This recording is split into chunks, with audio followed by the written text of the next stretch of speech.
Hello and good afternoon, everyone. Thank you for joining us for the Read and Wander, third? Is this our third? I think Live. so. We are coming to you to discuss a very important novel from a very important author. But before we get into all of that, I want to introduce myself and my guest. Today, we are the Read and Wander Book Club, started by Keyoka, aka the Awkward Black Nomad, myself, Yvonne McBride of Yvonne McBride Lit Life, and I'm going to let our guests introduce themselves. Ladies. I'll go first. I'm Keyoka, the awkward black nomad. I'm a writer, I'm a dog mom, and I solo travel. That's all I got. That's all we need. That's my one, too. D. Yo, I'm Dee from H&D Abroad.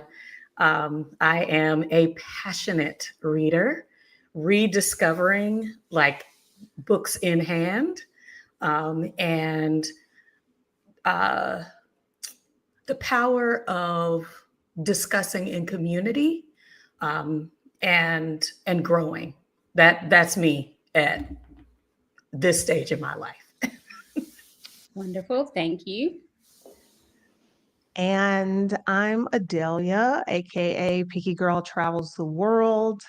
Trying really hard to think what y'all need to know about me. I will say I'm appreciative to be here and in this space because I am at a point in my life that I cannot consume all media. There's only certain kinds of shows, movies I can watch, certain kind of books. And so I have been on this journey with ebooks trying to like maybe that might be an easier route to engage with media in that way. But hey, y'all from Mexico City. And D, where are you located right now?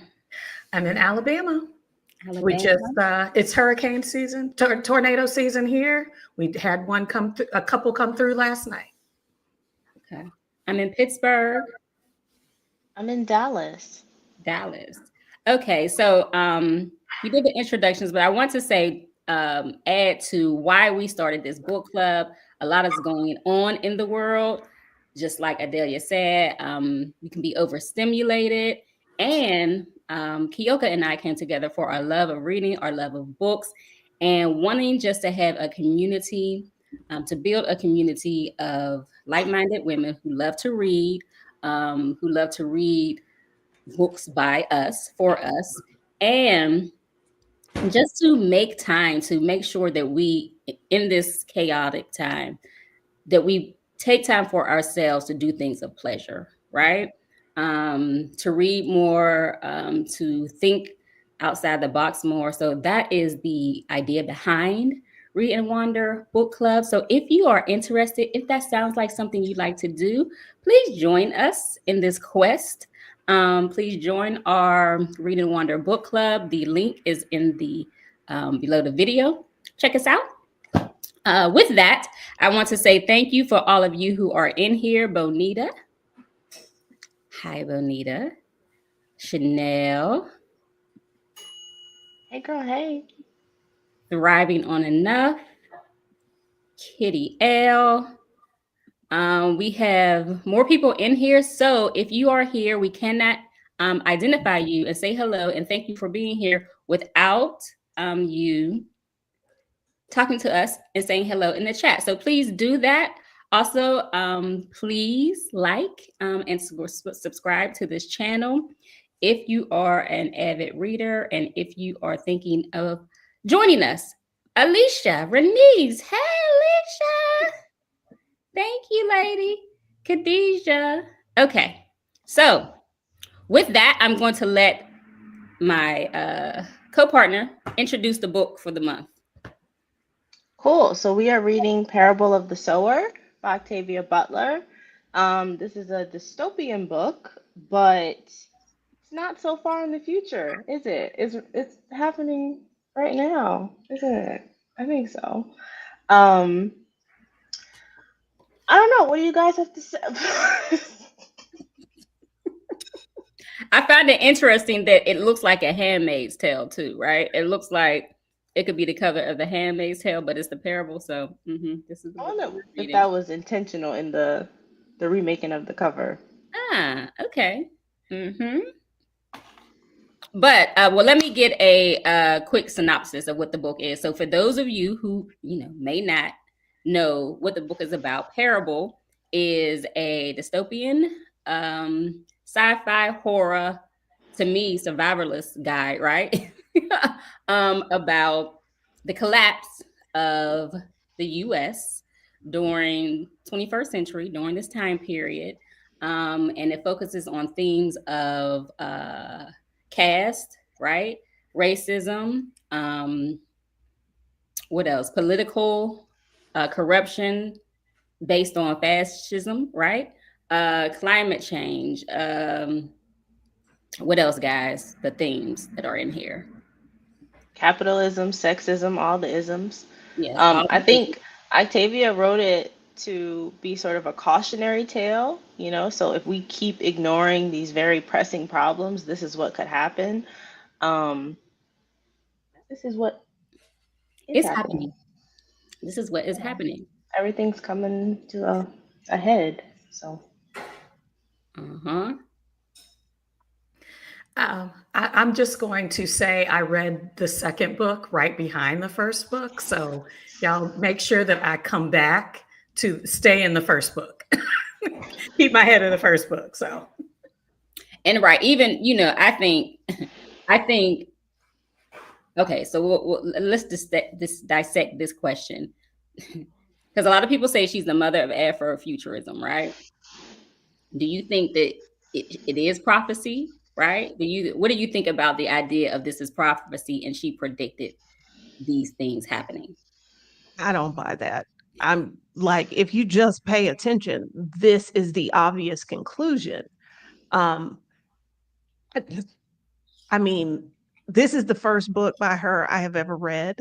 So I don't want to, I'm not trying to come in here and besmirch her name or her legacy or any of that. But no, it ain't got to be prophecy, because the writing has been on the wall for quite a while. But we've not chosen to really pay attention to it. Or I'm not going to say that. Some of us have, but yeah, it's been there for those who were paying attention.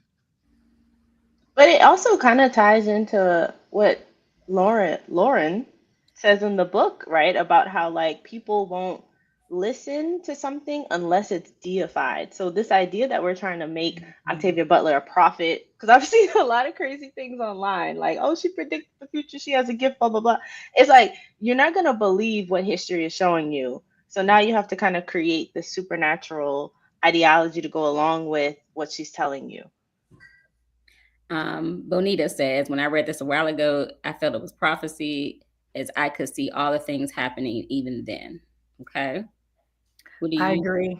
I agree with Bonita. I read this during the first go round of the current leader, and like the hairs on my arm stood up a lot.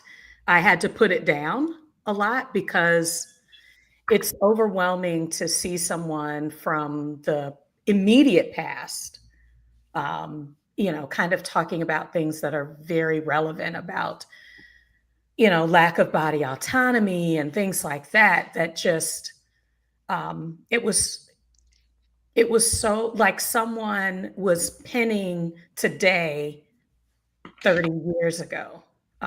It just, I could see that element of, and there are definite overtones of spiritualness as a part of the book.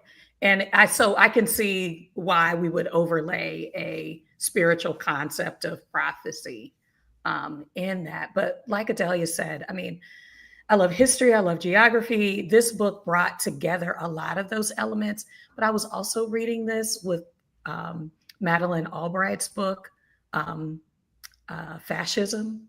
And so, like I said, and she's not, no one said she was a prophet, but she literally, went back to a parallel time that was 40, 50 years before, to talk about how we have the right elements to create the same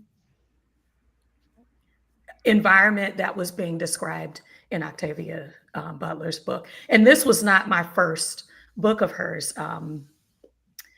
So yeah, there's a deep cultural and spiritual connection, not religious, but definitely a spiritual undertone, it feels like in several of her books to me. I think in a few years, folks are gonna be saying, what's her face that wrote Hunger Games? I think it'll be the same thing ascribed to her, because I know when I read it, I was like, y'all don't see y'all don't see that we're on our way to this. Particularly now, I just read a thing about the new Secretary of Home Health and Human Services talking about the wellness camps that they're going to put people who have ADHD, depression, autism, all of these things, drug problems, and you stay there forever, so they can harvest your labor. Like, I can see people saying that then, but as a former history teacher and a former geography teacher, it's like, I feel, I don't want to say it's a cop out, but it's like if more folks would pick up a history book from time to time, this kind of stuff wouldn't seem magical and catch folks unaware. Ain't gonna happen. I think it's both. I think it's both. I think it's just like Nostradamus, right? Basically, I'm not even going to go into what he is and what he predicted, but they're educated guesses. They're educated guesses based on and she said it in her own words. She just looked at the world around her in the 90s and said what was going on, saw what was going on. Now, certain things, certain details are eerily the same, right? Make America Great Again, all of those things that, others have opinions on that too. But I think those details, those minor details, the fires that we've just came out of, right, put that mysticism on it. But, educated guesses, yes. Mm-hmm. So I think I don't begrudge anyone. I think everyone has their opinion. I can see both, and I can appreciate the novel for both. So that's what I will say.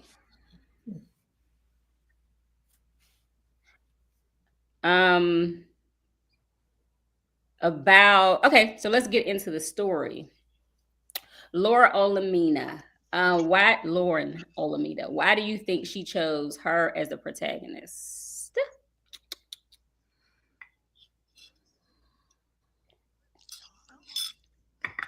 We were talking about themes, right? We were talking about themes when she wrote this book. When she began writing as a science fiction author, there was no other women science fiction, quote unquote, writers. So all her books have female protagonists that build community and lead and are leaders of those communities, that start change. So I think that's why it was important to put she wanted to see herself into the future, which is why some people call her the mother of Afrofuturism, because she did not see herself and her people in the future. Even though this is near future, she did not see us. And did not see women, particularly Black women, taking charge of their existence in future, right? So I think that is one of the reasons why she made Lauren young too. Young, so that she is not already living her life through like dogisms, right? Because she can create her own world and build her own world and buck against the old systems that aren't working. So that's my take on Lauren. I find that really interesting, or I guess I've never thought about it before, because I think I do exclusively read female main character books. Because I don't want to know what some man thinks or how he feels. So it is very purposeful that I choose books that way. So that is interesting that just 30 some years ago, she possibly felt that way, that like, oh, I'm not seeing enough of us or me and that sort of thing. Well, same, bringing modernity into the conversation. So like for me, there was really no one else who could have led the revolution, right? Like who else would do it? But I have to think that's the world that I live in, where I see all of these leaders that are Black women in my personal life. But then also I'm thinking back to, I used to work in Barnes and Noble, and parents would bring their children directly up to me and say, what can she read? What can my 12-year-old read that has a Black protagonist? And I would just be like, well, you get a little crazy, go get the Octavia Butler. I'll pull out some. I was giving that book to people. I gave this book to so many kids because back in, it's probably like 2015, there weren't a lot of Black authors that weren't, obviously we have our Toni Morrisons and our greats. But when I think about like what might be age appropriate, to the extent that this was age appropriate, there wasn't a lot back then, where you don't have to come face to face with trauma, even though this had a lot of traumatic elements in this book. But, so I think Lauren is this sort of unlikely hero to the rest of the world, right? Because if Octavia Butler is a Black woman in the sci-fi space, and there aren't many or any, um, she would be ideally writing to the majority, which would be white people, right? So Lauren then becomes the unlikely hero, right? Yes, which was again important.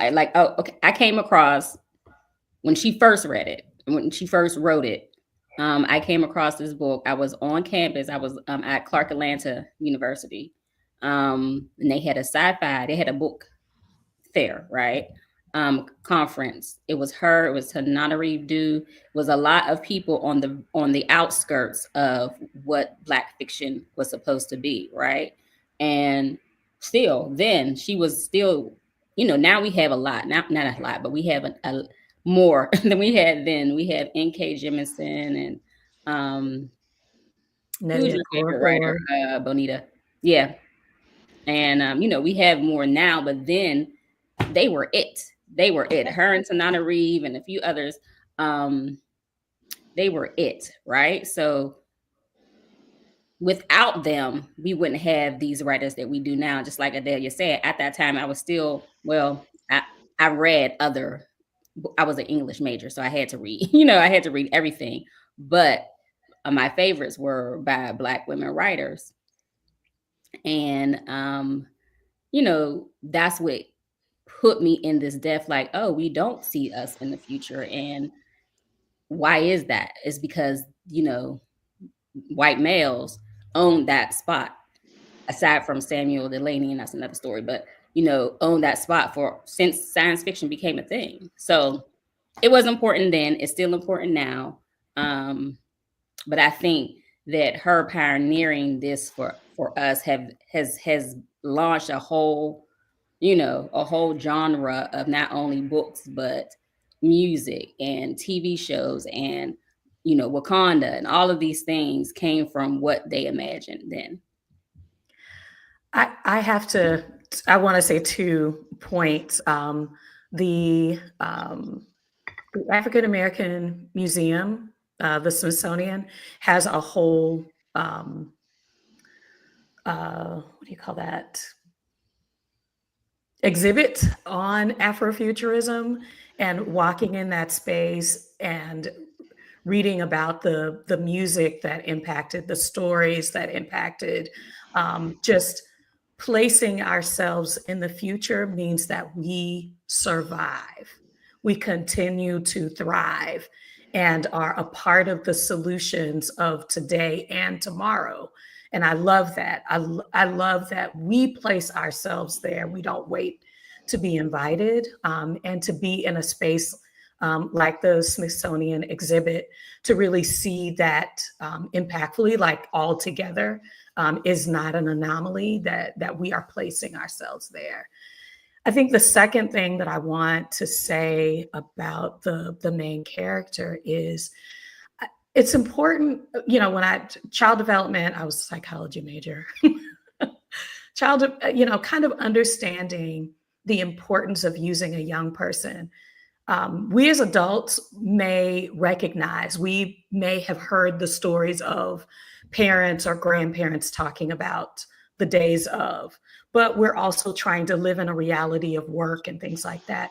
But for youth, it feels as though they are willing to take in what is occurring around them, but also have this motivation to do something about it without the social, cultural, a lot of those norms,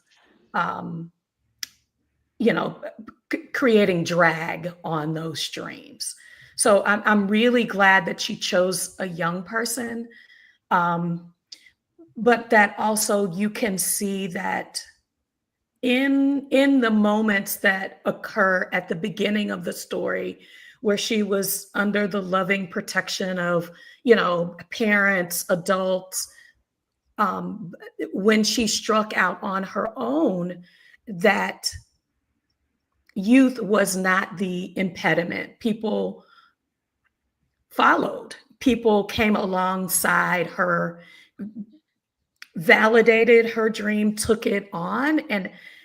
And I just, youth have been a huge motivator. And I speak to that as someone who grew up in Birmingham, Alabama, the Children's March, the impact that youth made. My mother, my uncles, and her older siblings were a part of that movement, and to see how youth turned what could not be turned by just by a Martin Luther King, just by, someone sitting down in the back of a bus in my same state. Youth changed the hearts of people around the world. And that's when I stood back from this book, that's what I saw as the propelling force of this story. Okay, I'll jump in. I was waiting. I don't want to dominate, but the conversation. But youth are they are the catalyst for revolutions, right? You think about South Africa apartheid, the youth ran that. When you think about civil rights, even though it was headed by the leaders, quote unquote, were older, the sit-ins, the sit, all of that were youth led. So I agree, Dee. Making her a young protagonist. And also I appreciate the intergenerational theme through this, right? Because you had to see Lauren butting heads with her father, right? For him to say, okay, I like your ideas, but slow down. You're going to scare these people. Because that's what it is. Older people who are not even elders, older people who are comfortable, who have accepted the status quo, whatever the status quo is. They didn't have a lot, right? But they didn't want to think about what was on the other side of that wall, even though common sense is going to tell you this is not going to last long, right? This is not going to last. Y'all need to get it. She's telling y'all need to get it together. But nobody wants to think, because, you don't have any solutions. You just want to say, okay, this is how. There's four, in my eyes, is four kind of people in the world. You have realists, idealists, survivalists, and people who are in denial. People keep their head in the sand because they don't want to face whatever's coming, whatever those issues are. Usually, most of us fall into four of those categories, right? So Lauren, to me, was a realist and a survivalist, right? She's like, y'all can be in denial if you want to, but this is what's happening. I'm going to prepare as much as I can, even though, and then let's talk about the wisdom of generations. Like wisdom can come from the youth, right? So, only my thoughts about, generation and how each generation deals with certain situations, perilous situations.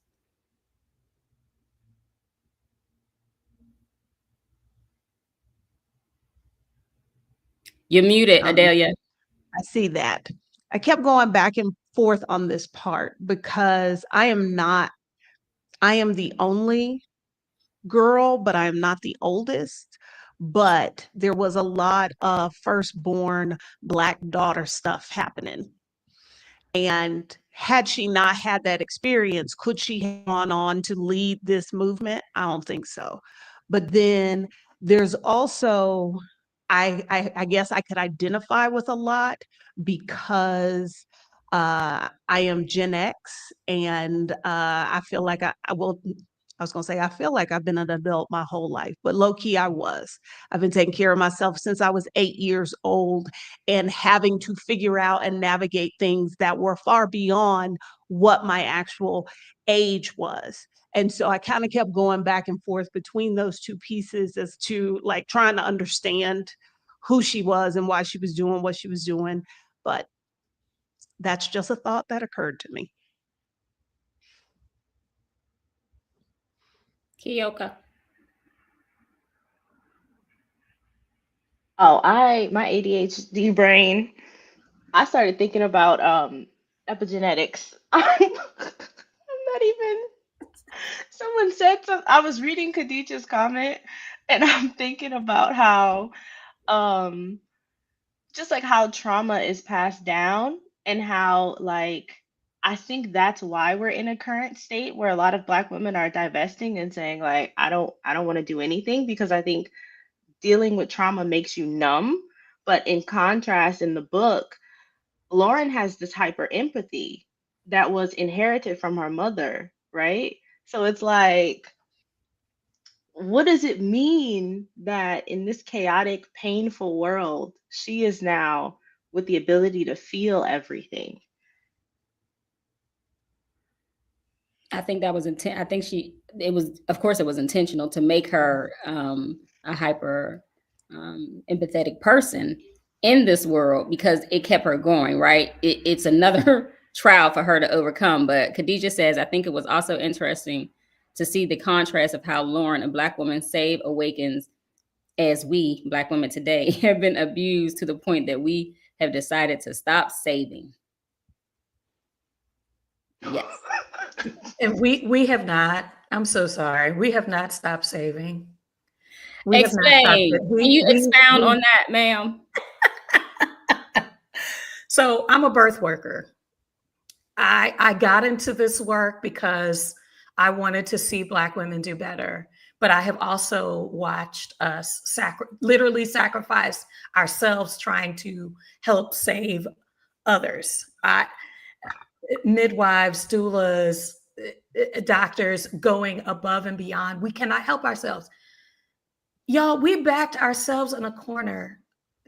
Kamala Harris came out swinging. You got to know that you are down for the fight. We have not stopped the desire to save. Alicia Renice would have nothing to sing about if we. It is in us. I think it's genetic. And what we try to do is turn it off. Sometimes those of us who are on our way out of the US are doing it to turn it down, like turn the volume down. I don't think it will ever turn off. I think it is, as Keyoka said, epigenetics.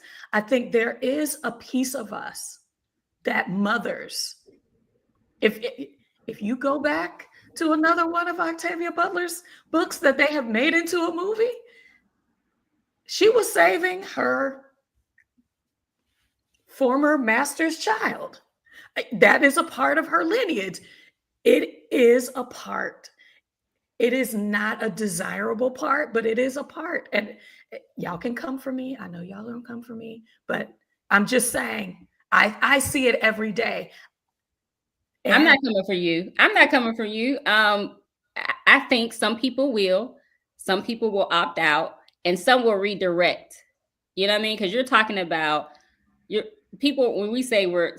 When I say that I'm not participating, right? I mean, I'm not marching no more. I'm not doing all that old stuff because it hasn't gotten us anywhere, right? So redirecting how we're going and how and who we are trying to save. I'm trying to save us, Black and brown people. The whole them other people won't have to save themselves. I think you think the concept of saving we have different definitions of and who and how, basically. But no, I'm not coming for you. I agree. Because if you're a nurturer, you're a nurturer, right? If you are an empath, have an empath, or you are an empath, that's your true nature. You can't cut it off. You can pause it, but you can't cut it off. My take. I think that if that is your labor, good luck. I reject the idea that me, just based off of my DNA, my gender, that I am a nurturer, that I have to do these things, that I was put on this earth to do anything for anyone. I reject that idea completely. But this is what you're not, because thriving on enough. This is exactly what this is what we mean. We use our YouTube channels to create content to save or help our people excel, or our people get out, or so we're still If someone receives something that helps them, that has nothing to do with me. I am making content because it brings me joy. If helping another person is the result of that, awesome. You're Has nothing to helping do other with me. people move abroad, right? No, Okay. no. I'm doing things that bring me joy. If Okay. someone moves abroad, awesome. If someone sees my channel and they feel inspired, awesome. That's not my work. That's not my labor. I Got it. think And I think Come on, it's also Adelia. a Come on, lot of Adelia, because I I'm think it's really also a lot hoping. of responsibility to oh place. no, I think it's a lot of responsibility to place on Black women's shoulders, So this that because go I ahead. struggle with this in writing too, right? I struggle with this in writing because people also think that because you're a Black author, that it is your job to be the holder of Black representation, right? I need to create stories that teach other people about what the Black experience is. That's not my labor. I will not take that on. I'm writing because it's a joyful thing for me. I enjoy writing. And if people like my writing, if they understand the Black experience as a result of me writing, okay. So But that it's not goes my into intent. passion and purpose. That goes into the discussion, right? Of passion and purpose. If it's your passion, I think they're interchangeable. Some people don't, right? I think passion and I think they're interchangeable. But some people have a strict line of no, that's your purpose, this is your passion. They're interchangeable. If it's something that you love and it helps people, then it's passion and purpose. I think I that don't one. like that. I I don't like know, that because you're one of those because people. don't and I think this is also what Keyoka is saying is other folks are ascribing how they feel, what they think But about the work she that you're doesn't have to doing. view it as that. She doesn't have to view it as that. But It's that another don't person's matter. perception.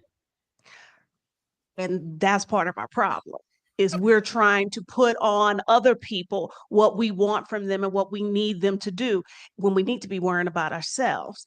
But I like what Keyoka said. And I think this is the essence of when you see people posting by, I'm a part of the 92% and all. It's about what am I willing to take on?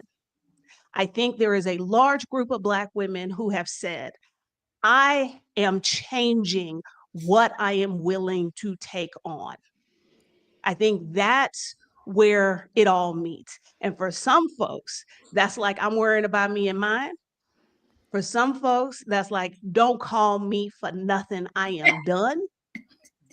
But I think it varies. But I think ultimately at the bottom of all of it is I am changing what I am willing to take on.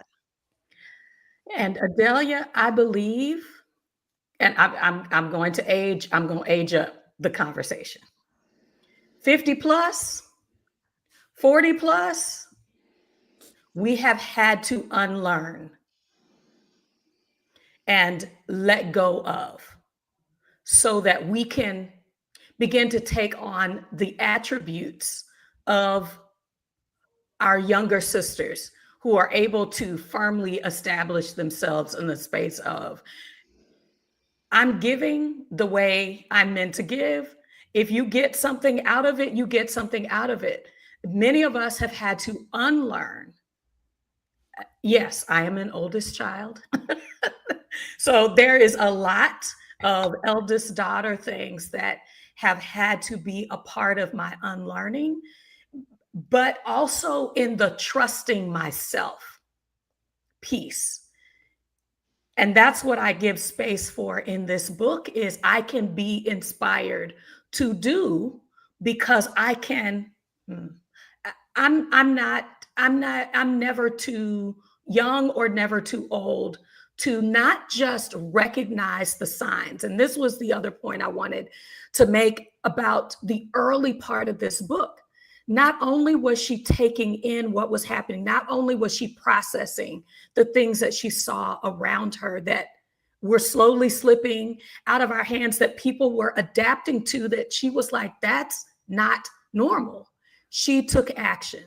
She took action with writing things down, having her go bag, collecting seed. That is what I think is missing, that my generation, we may recognize. I have seen shit still stinks. I apologize for cursing on your channel. It still stinks, but we're standing around talking about it stinks. Young people are like, where is that smell? Because I'm getting this out of here. Or I can remove myself because I don't have to take that. That is not our first nature as those of us who are older. It may have been in the past, but until you begin to question, and she did a lot of that, that don't make sense. That's not, this book revived something in me. I think what shakes me each time I read it is just the power of doing something with what I see and what I hear, and saying that I am responsible for my future and I have a plan. And even if I don't know where I'm going, I know what I can take with me, body, mind, spirit, and whatever that I think is essential to my preparation for separation. All right. I agree. A lot of people are agreeing. Thriving on Enough says Lauren knew that she had to save herself first and realized that she needed community to survive.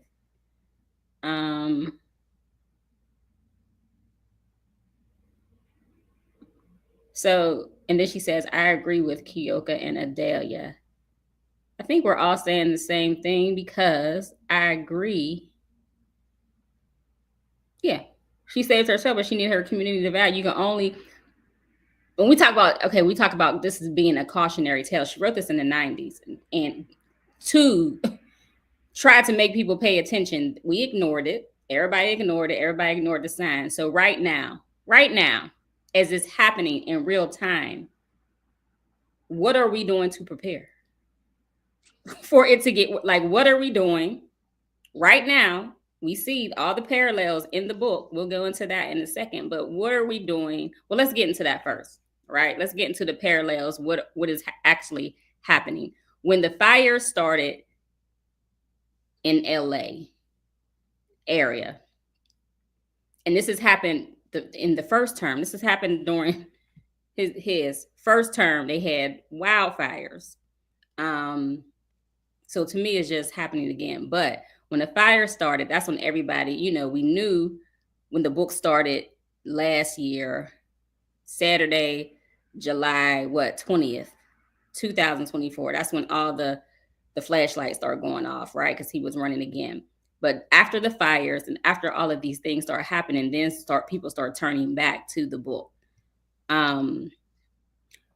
what I find interesting, especially now today, after all the federal workers, all these departments, federal government, the CDC, Department of Education, Veterans Affairs, Department of Energy, Agriculture, Personal Management, Homeland Security, he fired all these people from these jobs.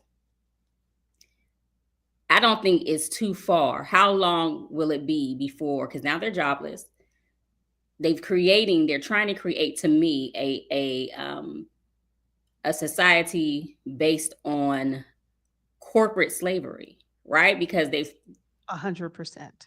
Because this is, okay, fundamentally, folks with a lot of money want to make more of that money. It's never enough. And we see that playing out. But because pretty much for me, since 2020, I've been seeing a repeat of 100 years ago. exactly. Okay, but at least the robber barons previously understood that there has to be a baseline at which people can exist, particularly because what is it, like 70, 80% of the US economy is based off of consumer consumption. But yet you don't want to raise wages. You are raising prices. At some point, everybody's going to be poor and nobody can buy anything. And then your business can't continue to make money unless your main input, labor, becomes free. A few months ago, I said to a friend of mine, I said, they're probably going to bring back debtor's prison. Yep. Because the only way that people can continue to buy the necessities they need while prices continue to go up, but wages don't, is you take out loans, you put things on credit cards. Eventually, that is going to come to a head. And what do you do with folks who cannot pay their bills? We've already criminalized homelessness. Mm-hmm. They just did a story about when they removed a bunch of unhoused folks for the Super Bowl. And threw their stuff away, told them either you get on the bus or you go to jail. So once we've normalized imprisoning people for being homeless, imprisoning them for being poor is not far behind, and it's something we've done previously in history. This is particularly one of those things that I'm like, y'all can't see this because several states are in the process of giving life sentences to people they find out are undocumented. Mm-hmm. Why would you do that? Because supposedly you don't want those people here, but now you're going to keep them here their entire life to be a bigger drain on society? No, because you plan on using their labor. Yep. So in the fires, and everybody was making a big deal about those incarcerated firefighters, I have been feeling and saying to anybody who will listen, y'all not mad enough about slavery for me. Slavery should not exist anywhere, anytime there is no justification of it. And particularly for our folks, I feel like y'all, when they finish enslaving them, they're going to start enslaving us. You trying to get rid of birthright citizenship? Guess who got citizenship based on the 14th Amendment? That would be us. So when I read that part in the book about the corporate slavery, I was like, oh, 100%. This makes total sense. And they didn't even wait. Doing it now. They didn't even wait. No. They're doing it now. What is it? Alabama, Florida, the people working at the Jack in the Box are incarcerated, but they won't let them get out because they're too dangerous and unreformed to be out. But you can put them in a Jack in the Box. Adelia, I wish it was in the past and this is new. We've never really let go of incarcerated labor. We've never let it go. I live in a state that isn't going to let it go. I'm not going to get too deep into that, but you're right. I think the motivation for where does the labor come from and how can we keep people indebted is, if you can give a blank check, which is what I call student loans, if you can give a blank check to an 18-year-old and then say you must pay this for the rest of your life. That is indebtedness.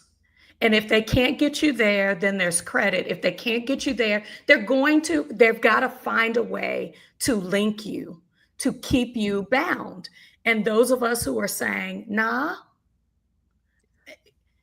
you don't just need to take action in one aspect, as we saw in this story.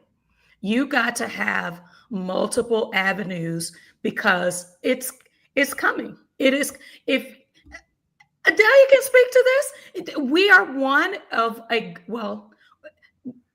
regardless, if you are born in this country and you've never put your feet on this soil, but you are a citizen, you will owe taxes to this country for the rest of your life. If you all don't see a systemic approach to attachment, that is one more example in the space in which we speak in, in the Move Abroad community, that you can see that everybody was in an uproar about the Social Security. This isn't new, but it's now more relevant and people are paying attention. I listen to Adelia because she talks about, it's not just what's happening, it's what's next. How will I be perceived as a threat to this underlying system of labor, of financial gain, with fewer cost to me as the business owner? I want to take a pause just to acknowledge some of these comments. Yes, D, all of that. Chanel says, yes, people forget the colonies were essentially meant to be labor colonies that virtually printed money for investor corporations and B-tier rich folks. They are trying to get back to it. Absolutely. Amina says, it will end how it began. Slavery never went away. Chanel is being attempted several times. They burn it down, figuratively and literally. Every time Black folks will never be allowed to outmaneuver racism in the United States. That was to Bonita's comment that they've been building that. No one white folks wanted to believe it. Black folks should have been building separate economy, social living communities. Yes. So Chanel was saying they did that, and then they was burning those down. Yeah, those communities down. It's very hard to do that in a system that doesn't want it. When you don't hold the power, and the people in the power who do hold the power do not wish for you to have your own, although that is what they say. What they want is you to be dependent on them. So the idea that, well, we just need to do our own thing, I get it. But history shows us they will not tolerate that. And to that point, you can't get your autonomy when you're building based on what they own, right? So going back to that Target, whatever, fiasco, when, just come and support the Black, what? Come and support the Black people who have businesses in Target. So the money can still go to Target. It makes no what? And then it was all educated people. Yeah, that's how it's chess and not checkers. Well, y'all gonna lose the damn game. Y'all need to go back to checkers, because what? It made no sense. It made no sense. No. So that's that same thought process. Like, you can't build something stable. You can do it, right? You can do it, but how long will it last? Because if they have the quote unquote power, then it can always be taken away. One of the other things that struck me in this book was, and as a former school teacher, this has been on my mind for a long time, is the how do I want to say it? The glorification of ignorance, or villainizing being well-informed, reading, because like I was struck by free thoughts, villainizing free thoughts. The number of people in the book who were like, oh, you can read. So that made me wonder, okay, so how far back where is this coming from? Is this, it's not safe to go to school, so people, is it because I need the labor of my child helping us grow food to eat, therefore they can't go to school? But also the anti-intellectualism that has led to the second election of a 34-time convicted felon.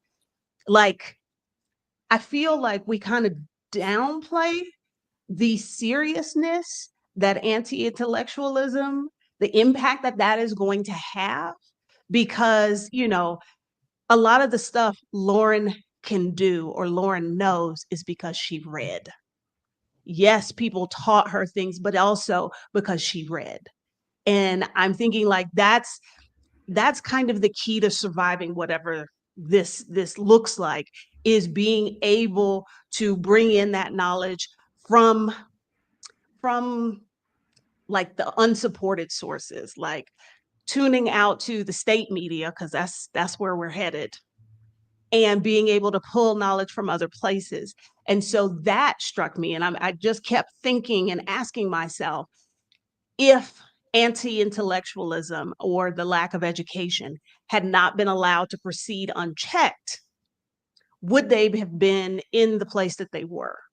And does that start with shutting down the Department of Education and leaving it to the 100%. state and leaving it to the states?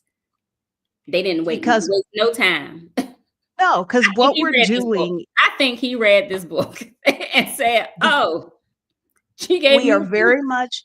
we're very much going back to a system before where the only people who could get an education were white people with money, because you do away with the Department of Education, Title I money, special ed money, all that money goes away.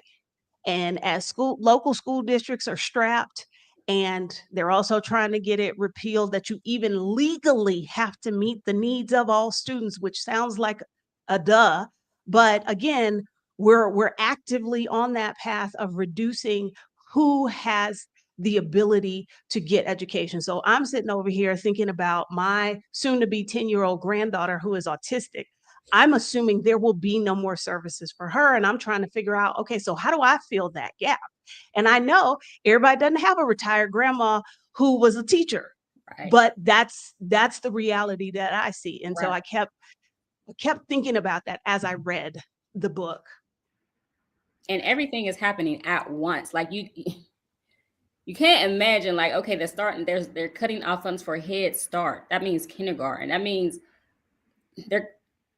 and at the same time, right, the states will be able to say what you're going to teach. Each state, think about that, what they can teach those children in that state. Texas, Mississippi, think about what they're going to be trying to teach those children, lining up on political sides, right?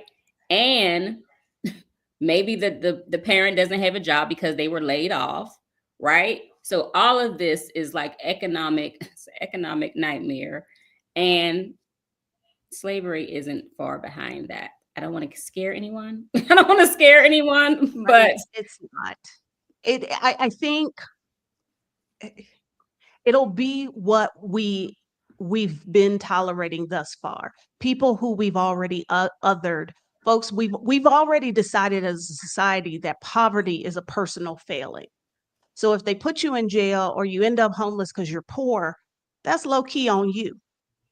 And then if they incarcerate folks who were undocumented, we can be okay saying, oh, well, they broke the law. Well, it's an administrative issue. It is not like a felony. But you start with the folks that you've already othered, you've already, put negative things against them. And so we're more accepting of that. And then by the time they're starting to enslave us, people are like, whoa, how did we get here? This is how. And I wanted to go back to on something Adelia said about the beginning of anti-intellectualism. This has been a long time coming. They've been laying the groundwork for what's becoming ahead now for a while. Just thinking here in Texas, they've stopped funding the libraries publicly. A lot of the libraries here are privatized. Same thing with education systems. So like in New Orleans after Hurricane Katrina, the introduction of charter schools, where you have these schools that are privately funded and they choose the curriculum. And it includes things like how to use a knife and fork, or how to speak, like different, like they're teaching behavioral things and how you should act. They've been doing this since what was Katrina, 05? Like, Yeah. that's 20 years ago. These Mhm. things have been Oh happening no. very slowly for a They long they have been time. playing a long game, Yeah. and I don't think people fully grasp how how long the game has been afoot and how good they are at it.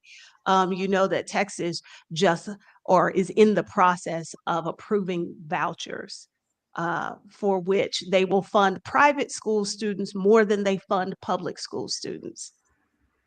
Crazy. That was in the works the first term too. That was in the works when he got in the first, when Well, he put that woman in charge of the head of Department of Education, and they were talking about, private schools and taking. It was in the works, and they've been doing this. It's the blueprint. It's the yep. blueprint. I want to acknowledge again, Chanel thriving on enough.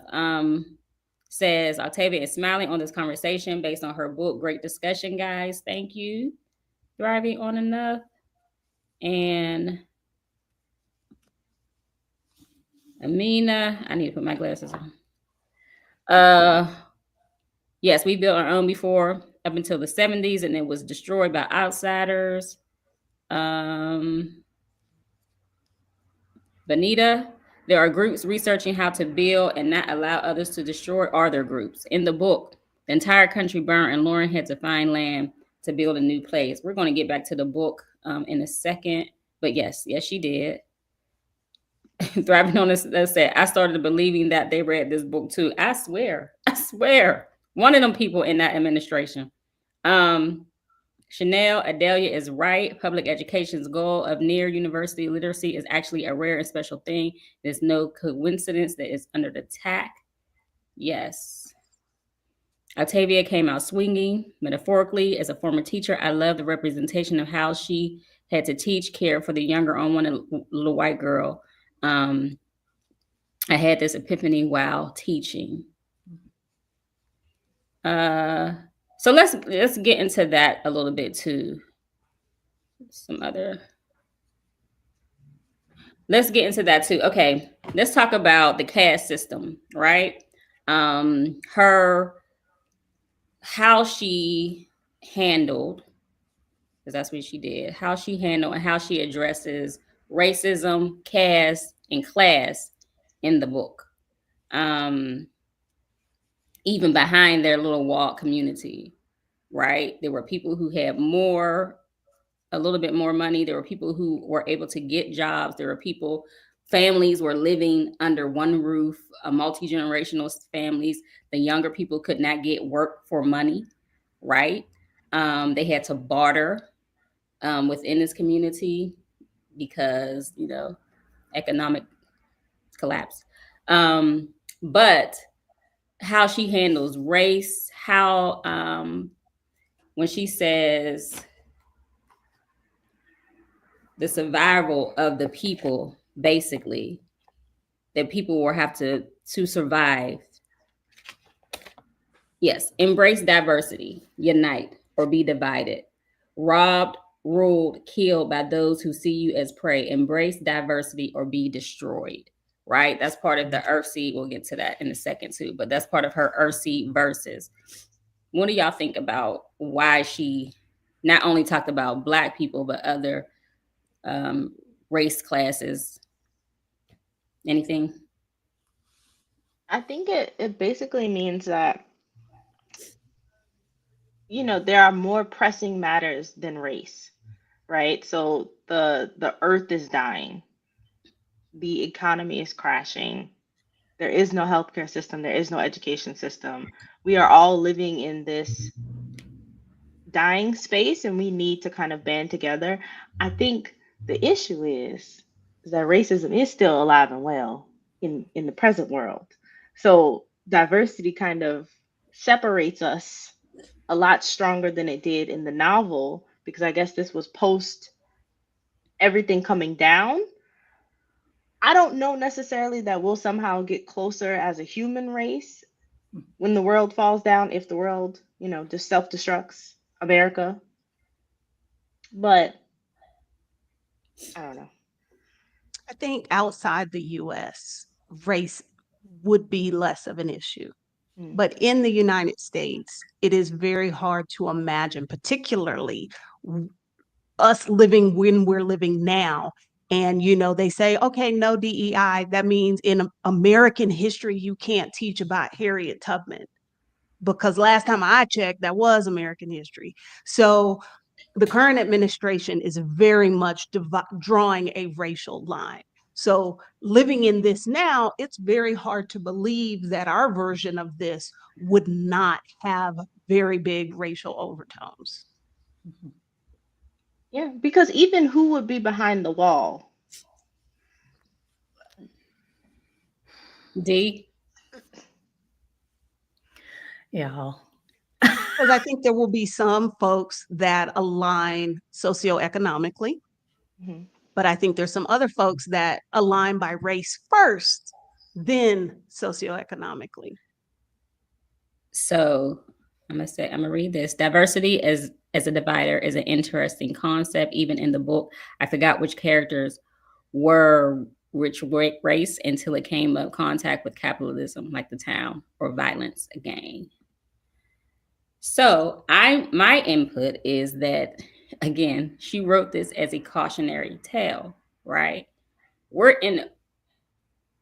I see, and I try to tune it out, but I sometimes engage because the comments are crazy.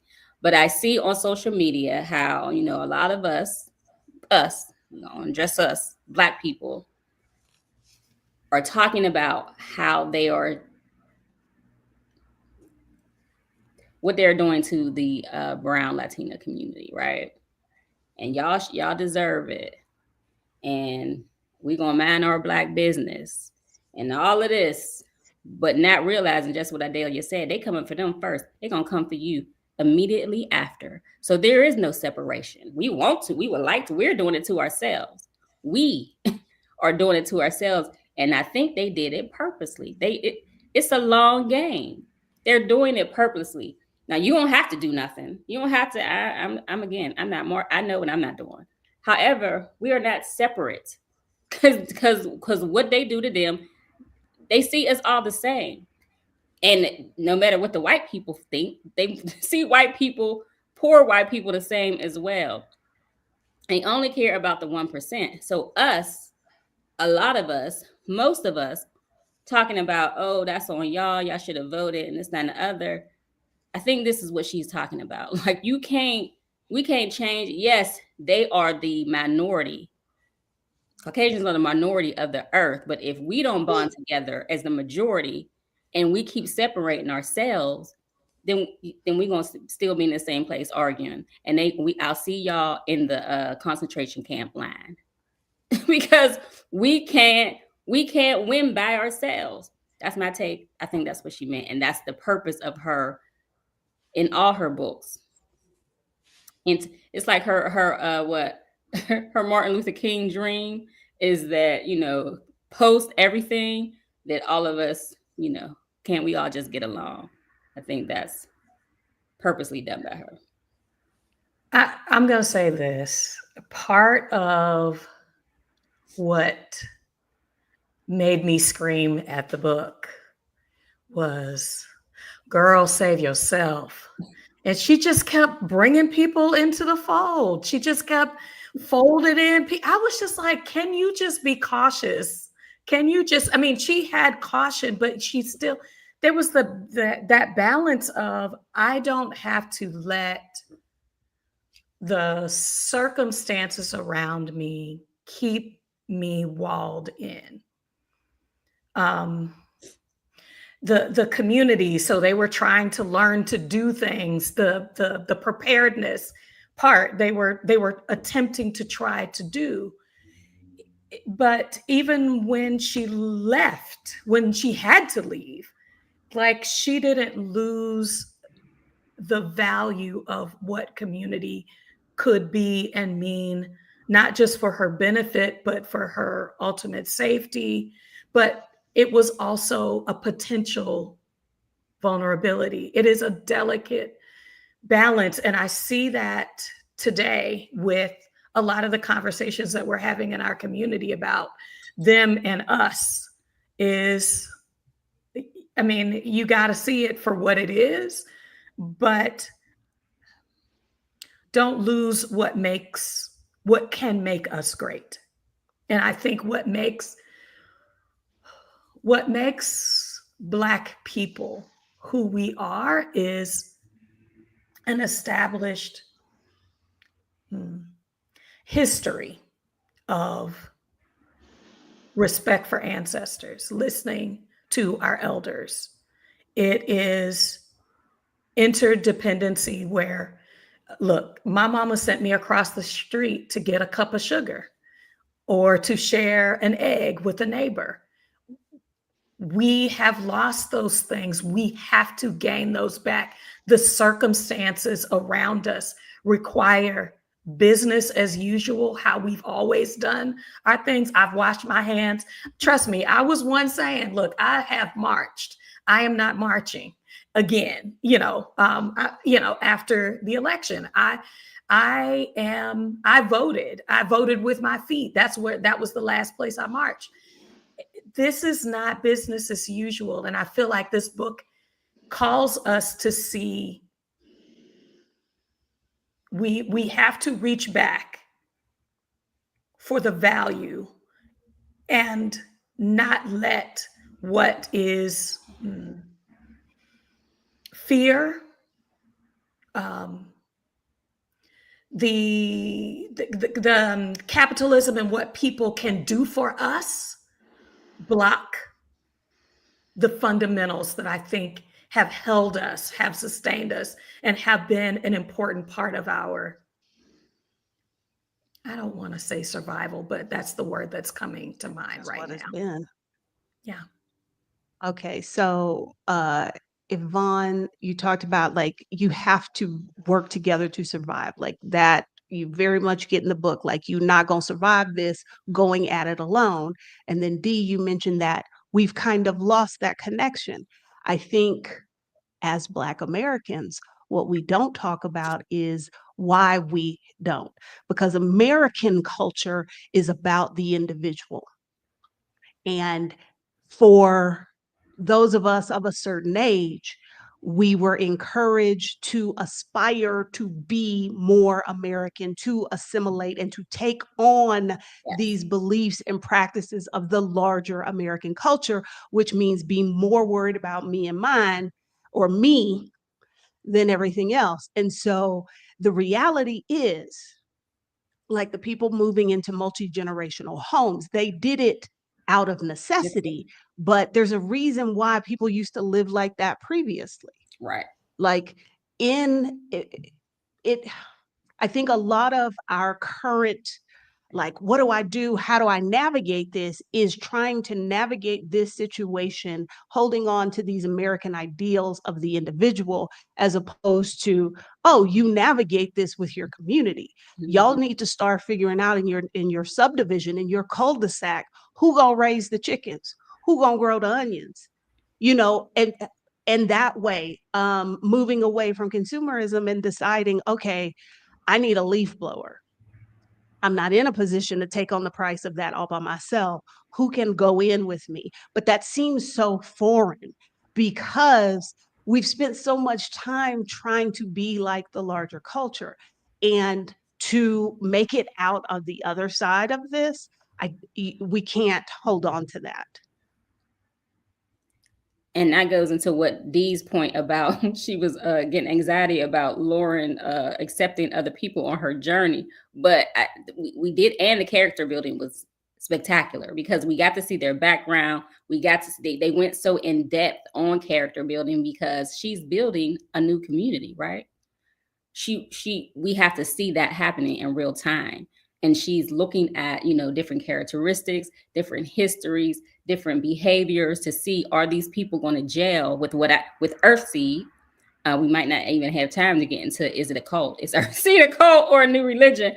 But she's trying to build a new, a new world, right? So that is why, and I was anxious too, but that is why she had to, pick up these people along the way, so that we can see this is how you build new community. This is how you build trust. This is how you get And into. notice how everybody in her community did not agree with her. They Yes. didn't toe the line. And you had to be okay with, oh, okay, they don't agree with me on this and that sort of thing. Because I think sometimes we have a misconception about community that everybody's got to be the same and everybody has to think the same way and feel the same way about stuff. And that's not the case. And Bencoli, especially, he like, little girl. Yeah, this little religion, little girl. Okay, you can believe what you want, but no, ma'am. But let me get to these comments real quick. I agree, Keyoka. There are more important issues than the color of our skin. The U.S. was built on color, so I believe this country will be left behind sooner than later. This is the us weakness. I want to touch on that a little bit. Yes. And maybe I'm like not as progressive in my community building, but I also feel like people of other races have not lended themselves, they haven't made themselves available for collaboration either, right? Because I would go so far as to say Black people as a whole are not separatists. We have tried to integrate into the larger community. We have tried to be friends with Latinos, right? Be cool with Asians, be cool with people of color, because as Bonita said somewhere in the comments, we are all Black if we not white. Right? And sometimes that inclusivity has burned us. Letting everybody in has burned us. I mean, the fact that colorism to this day is so prominent and it's seeped into every aspect of life is because we've kind of allowed other people in while still not being able to unpack, obviously, racism, misogyny, whatever. Not unpacking that and allowing people of different skin tones in, of different ethnic backgrounds in, having this super inclusive environment, but still within our own group treating each other differently has harmed us. So we have tried. It's just that I would say the larger community has not been receptive. Look at the numbers. Who voted for who? I would say a lot of people didn't have, quote unquote, our back. They didn't have their own backs, but they didn't have our back in the last election. So it's really hard not to say I'm rooting for everybody Black, period. That's it. All right, we're going off to the Black spaceship and we're gonna leave everybody else on Earth to burn. Well, it's difficult not to be like that. Our community has. Where are we going? But this is the question. Okay, but where are we going? Because we coming to that. We trying to live in Mexico, in Brazil. We're trying to go to their countries. How dare we? How dare you? How dare you? Community building abroad is a different story. How dare you? How dare we say we ain't gonna help nobody? We leaving, but then we going to their countries, their home countries. That sounds. They don't even want to go to their home countries. Listen, talk to a light-skinned Mexican in Texas. They're not trying to go back. But we know that you've been to Mexico and been there for a while. We know some of them don't want to leave. So that's another story. Thriving on Another says, my family includes a lot of diversity. Octavia is reminding me to focus on my family first, then accept others who are safe, who can aid in my survival. That's all. We're talking about allies, right? We're talking about how to bridge the gap, how to reach across the aisle, and how to identify who our allies is, which was what Lauren was doing on her trek north. She could have her process for identifying allies could have used a couple more steps, but all right. At the beginning, she was very tight on it. Yes. And then she got loosey-goosey and boy called her out on it. He was like, a few weeks ago, you jumped all on me because I wanted to let in this person. Yes. And now look at you, just letting in anybody. Yes. Harry was on it. Like, ma'am, he was checking her left and right. Chanel, I agree with not arguing, but apology with appropriate and sustained shows of contrition are necessary before you get behind my wall. All right now. Okay. I want to say also thank you again for you all being here. If you are enjoying this discussion, please like it. If you think it's interesting and other people would enjoy it, please share it. And if you want to be notified when we have another book selection or book live, please join us in the Read and Wander Book Club. Information is under this video, and like this channel. Okay. Amina says, you're muted, D. You were talking? Yeah, I wanted to mention something before you put up the next comment, because I have to tap out. But because I know Adelia and Keyoka are not going to mention this, but y'all, in spite of fires and danger and the assault on humanity, love was found in this story. Hope with a partner was found in this story. Look at Adelia's face, y'all. I was like, okay, that's interesting, but like, I was gonna let you cook. I was letting you cook. D is our idealist. What I want to say is this experience is not a wall, it is porous. For multiple experiences to see, you can lose your humanity in trying to be strong, in trying to be bold. Yeah. And she was able to find her femininity, her softness, to be able to make space for somebody. And that, I think, is a unique balance that I think as American individualist women, that we have to continue to find space for, not find space for love. And I'm going to say this, and I don't care if y'all can come for me on this. She could do it. This sister could do it, but she gave space for. She gave space in her life, in her doing, in her process. There are times when she ignored Benkole, and I was like, hear the man, just hear the man. This is not the space, I know, but hear the man. But that she created a space for Listen, humanity in this process.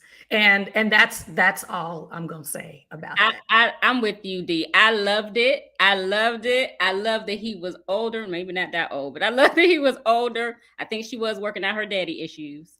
Girl, yes. Her daddy. But Benkole, if you research it, it means build a house with me, right? So she was looking for stability, even though she was, she's young still. She was just 18. So, even though she had all these, ideas and, oh, I'm strong and all this, she's really looking for stability. He was providing that. Eventually we found out he provided that. He had land. That's what she wanted.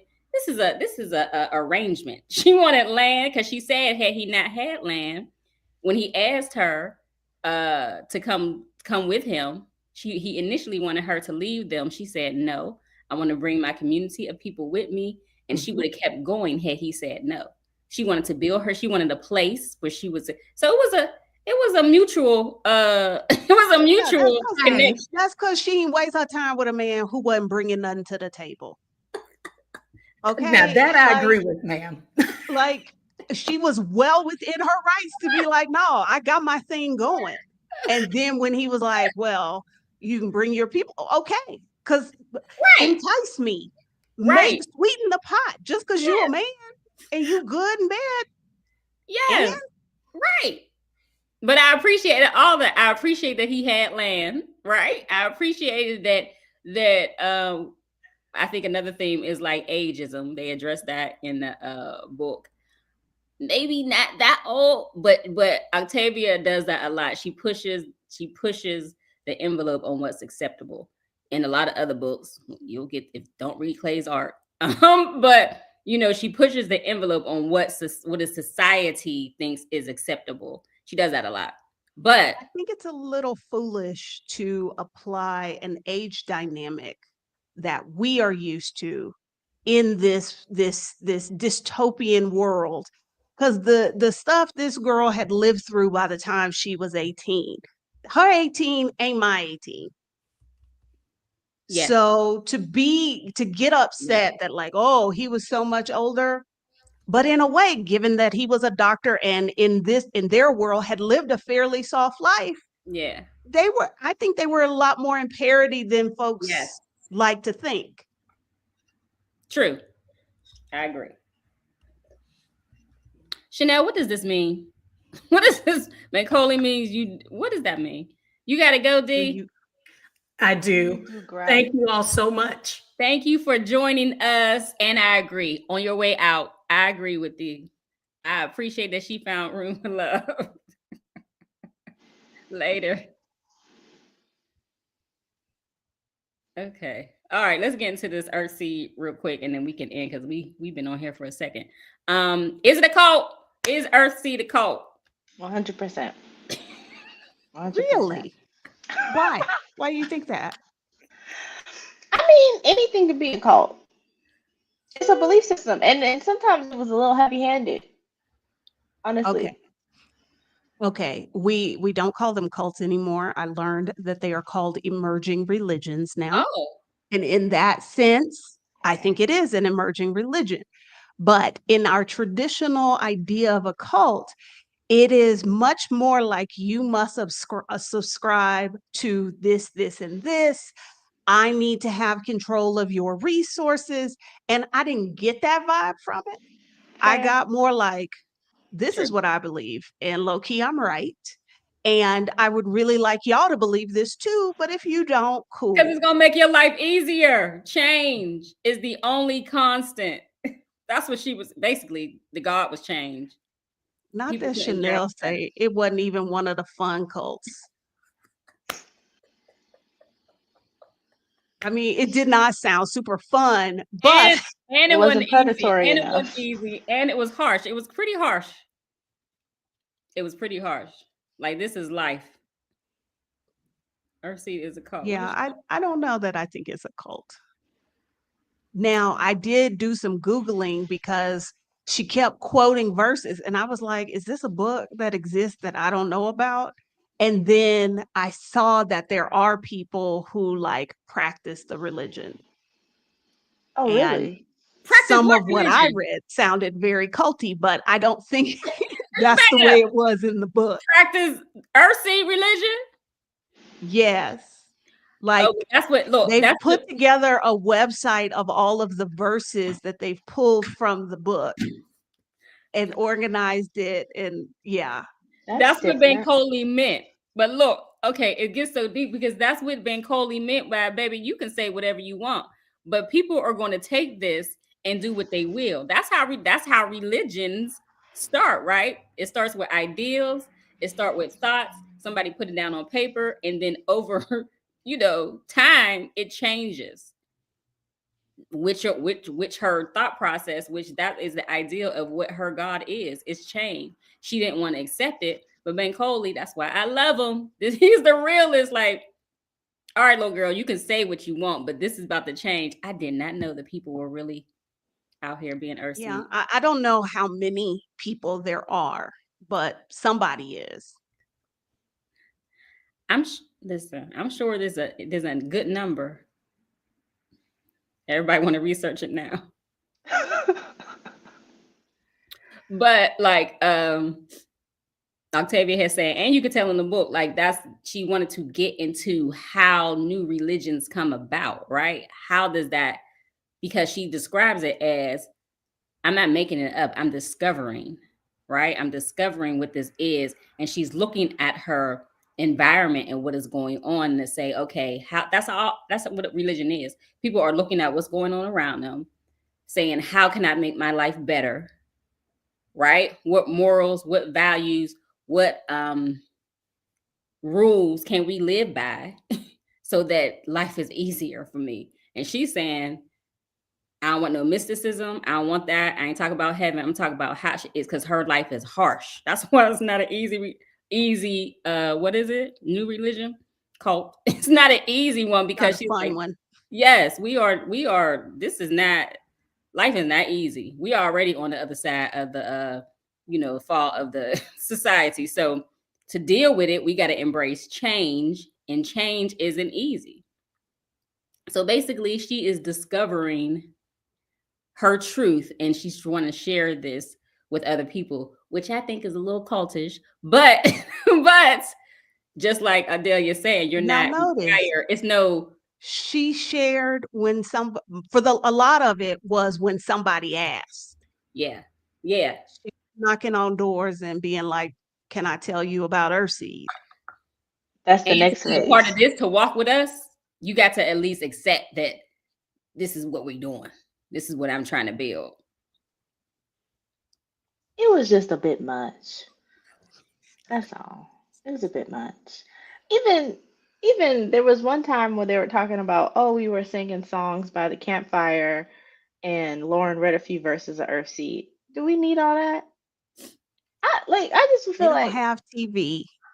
That's how I took it. I was They like, didn't, they're bored. They're entertaining and some people were themselves. just calling it poetry. They didn't have their own books. They didn't think of bringing their own books. They just wanted to, listen to some stuff. But again, that's how indoctrination starts, right? Even in slavery times, people, they weren't able to read. Some of them couldn't read. So they did what? They read the Bible, right? They read, people who could read the Bible. So that's how indoctrination starts. redacted Bible.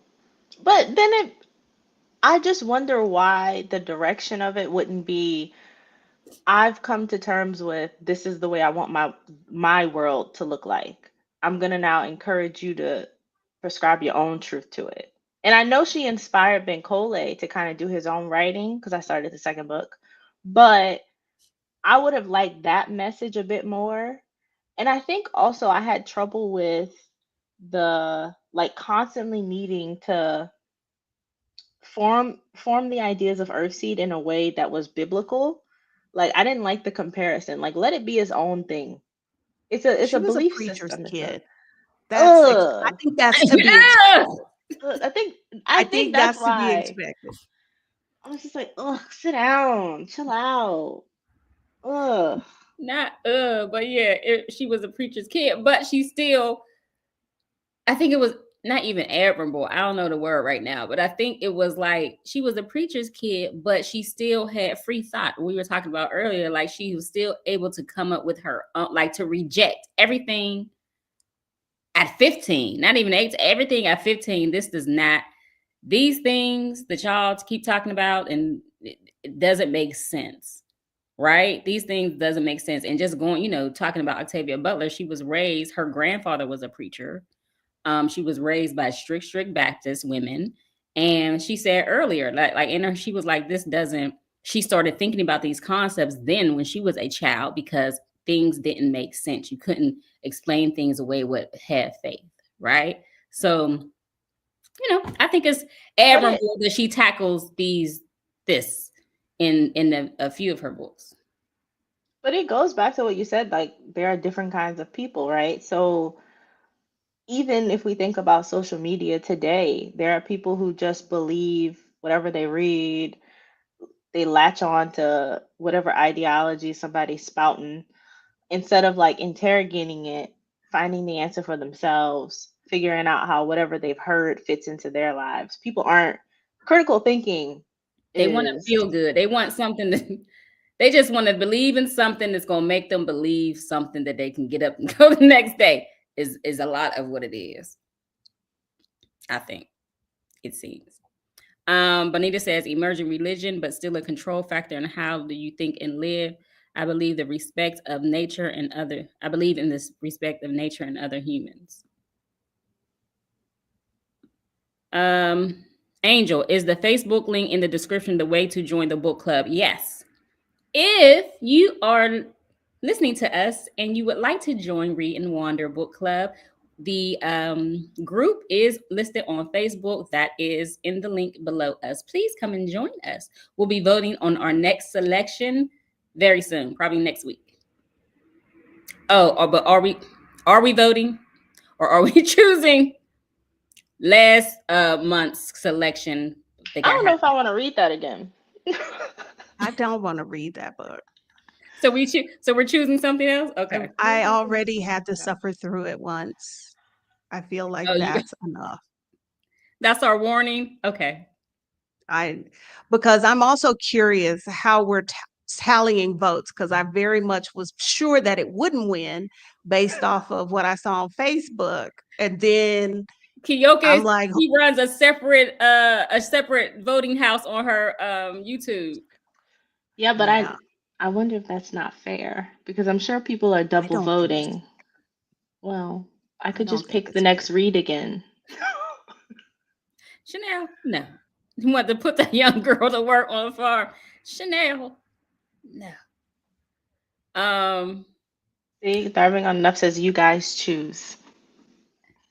I don't want to be responsible for choosing, because then if y'all don't like the book, then just pick the books. If they don't like the book, they'll feel empowered to join the conversation and complain. Okay. Well, I'll consider that. Is there anything that we haven't, because it's an hour and a half. If there's anything that you really wanted to say about the book that we haven't addressed? I enjoyed it. I didn't think I would. This your first? Adelia, this is your first? Yeah. I was aware the book existed, but I did try and read it earlier, but I mistakenly reserved not even a Kindle book, but an ebook on Libby, and I was like, I ain't got time to read this with my eyes. I need an audiobook. And little did I know, my library had a ton of the audiobook available. So had it not been an audiobook, I probably wouldn't have read it. But I enjoyed it. I will say Octavia is one of mine. She might be the GOAT. She might be the second favorite writers. My favorite book by Octavia is Wild Seed. So if you really want another, and that checks out. That goes backwards, right? It's the first series in her first book in her Patternist series. It's really good. It's one of my favorite books. What was I about to say? Oh, somebody asked a question. Nonfiction. We don't do nonfiction. We read fiction. We're considering probably maybe short story collections, but they'll be fiction later on. The requirements are Black writer, right, Keyoka? Black women writer mostly, but if you have a good, man writer you want us to get into, we'll consider it. You can nominate it. But no nonfiction. Yeah. Chanel says, I have enjoyed every book in its own way so far. This has been my favorite.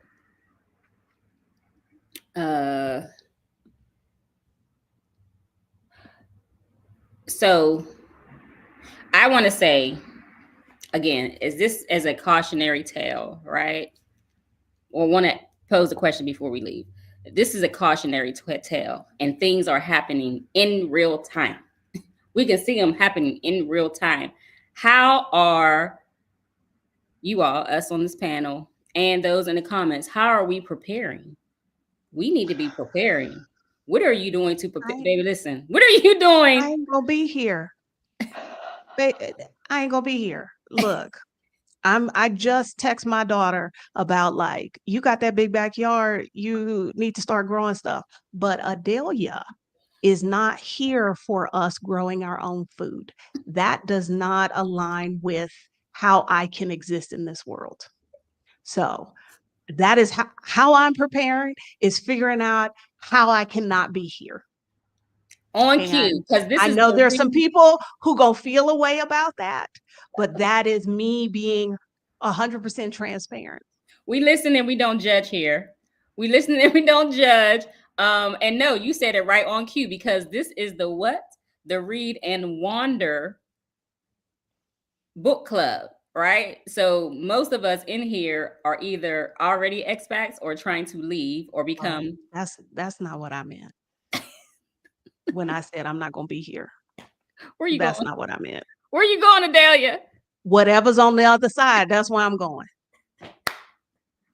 Look, I have been here 50 years, and for at least the last 10, I have had the time of my life.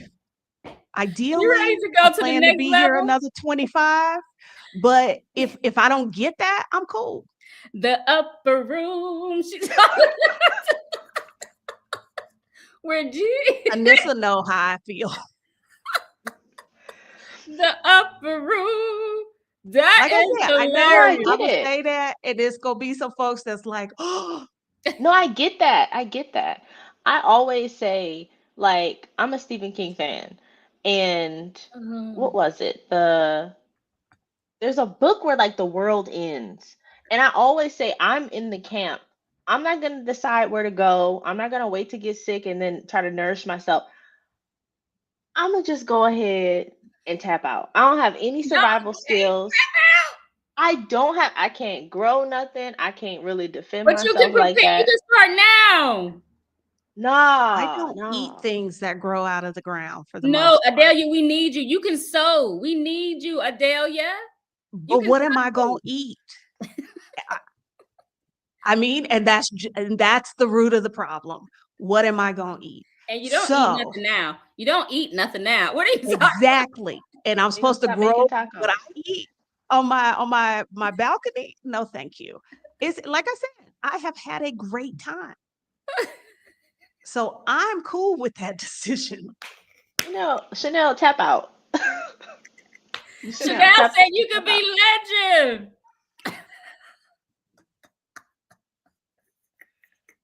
You could be legend. So wait, Bonita says survival suitcase gun license. Okay. Can you shoot, Bonita? Chanel says this book, like Handmaid's Tale and so many other shows, that getting out before the penny drops is the key. Amina says I feel the same way. Anissa, hi Anissa. She said I understood you, Adelia. She understood before I needed explanation. I thought she was talking about living in Mexico. Oh, Keyoka. No, don't. I'm gonna take them too. They gonna come with me. That's what I was thinking of. The Stand.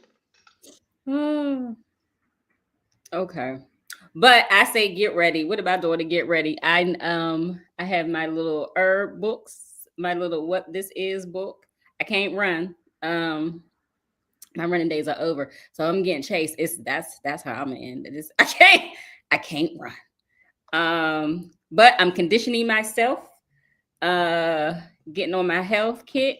So those are the things I'm doing to prepare, because I know it's coming. And I can only think so far as to get out the US. I'm not on Adelia's level yet.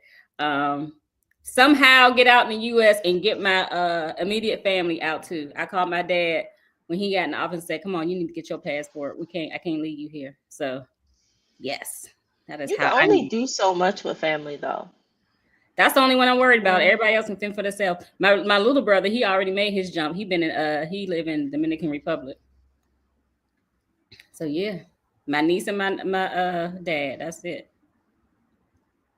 I think that was the biggest question I had reading the book. And now, what should I do? Yes, that's why I wanted to end the conversation on that. Still a cautionary tale. We got to figure some things out, y'all.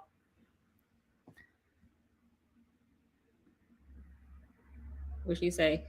Khadijah, I can grow food. I'm a nurse. I'm an herbalist. Yes, but I'm not about to be out here doing hand-to-hand combat or being enslaved because of that. Nah, I'm good. I feel like with some conditioning, Yvonne could fight. I can pick up them heavyweights, girl. Have you seen Yvonne's arms? I know what to aim for. Y'all be aiming for, listen, you aim for the eyes, you get them in the eyes, you get them in the mouth. I know what to do. I gotta go, y'all. Me too. All right. No more questions. This y'all. was great. We appreciate everybody who came in to give their thoughts on the book. Keyoka? Me? Oh, yes, everybody. Thanks for joining the chat. Again, if you want to be in the book club and are not in the book club, click the link in the description of this video. We do one of these every month. You know, I think next month will be on my channel when we decide on the book. And that's it, y'all. Stay black, stay alive. Thank you. Peace We see out. everybody thanking us in the comments. We thank you for being here. We'll see you on the other side again. If you would like to join us, please do so. See you next time. Yes. Bye. Bye.